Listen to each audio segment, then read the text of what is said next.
បាទតំអង្គកាយគ្រប់ជំរាបសួរបងប្អូនអង្គភូមិទាំងអស់គ្នាបាទវិលជួបសារទីថ្មីតម្រុយប្រចាំថ្ងៃរបស់បន្លេបបាទចាស់ចឹងមុននឹងជើងចូលតម្រុយថ្ងៃថ្មីយើងទៅមើលតម្រុយថ្ងៃចាស់សិនបាទ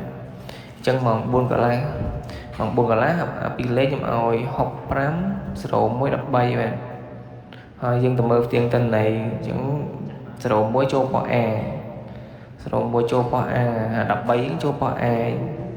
ហើយ65យើងអត់ចូលទេបាទអញ្ចឹងទៅមើល3លេខម្ដងបាទអញ្ចឹង3លេខយើង3លេខយើង865 310គុត613បាទឃើញថាក្បែរបន្តិច8 865វាចេញត្រឡប់លេខ9 899វាគុណមកគុណវាត្រឡប់ក្បាលបន្តិចមកដាក់លេខ6មកចូលបាទតែដាក់វាចេញលេខ9ហើយអូសាមគឺយើងអត់មានទេចូលប៉ុអិនគ្មានលេខដល់ទេហើយអូស្រូចូលស្រូដែរស្រូ1បាទអញ្ចឹងយើងចូលដល់6កន្លះបាទ6កន្លះរៀងអែមជាង4កន្លះបាទ6កន្លះយើងចូលទាំងអស់បាទចូលទាំងអស់អញ្ចឹងយើងទៅមើលមក2លេខអា2លេខមកឲ្យ65 01 13បាទអញ្ចឹងគេថាយកចូល13ចូល2ប៉ុស B និង D បាទហើយអា3លេខខ្ញុំទៅមើល3លេខយើងម្ដង3លេខខ្ញុំឲ្យ865 310គុតនិង631បាទអញ្ចឹង3លេខហ្នឹងអាផ្សេងស៊ីមួយលេខយើងចូលបាន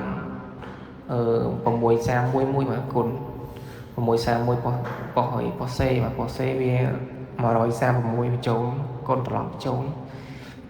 ហើយសម្រាប់លេខអូយើងអត់ចូលអូ30អូស្រូវអត់ចូលហើយយើងចូលតម្រុយថ្ងៃថ្មីបាទថ្ងៃទី20ខែ8 2026បាទចឹងអា2លេខខ្ញុំឲ្យ29 09 74បាទអា3លេខខ្ញុំឲ្យ574 029 07ខុតបាទ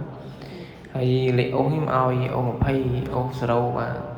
ជូនពរបងប្អូនអរគ្នាហេងត្រូវឲ្យថ្ងៃចាស់ទៀតបាទហើយបើសិនពុកម៉ែបងប្អូនអាណិតស្រឡាញ់ចង់ឧបត្ថម្ភថ្លៃអ៊ីនធឺណិតថ្លៃ Wi-Fi អាចឧបត្ថម្ភនៅ QR code ខាងក្រោយវីដេអូបានបាទ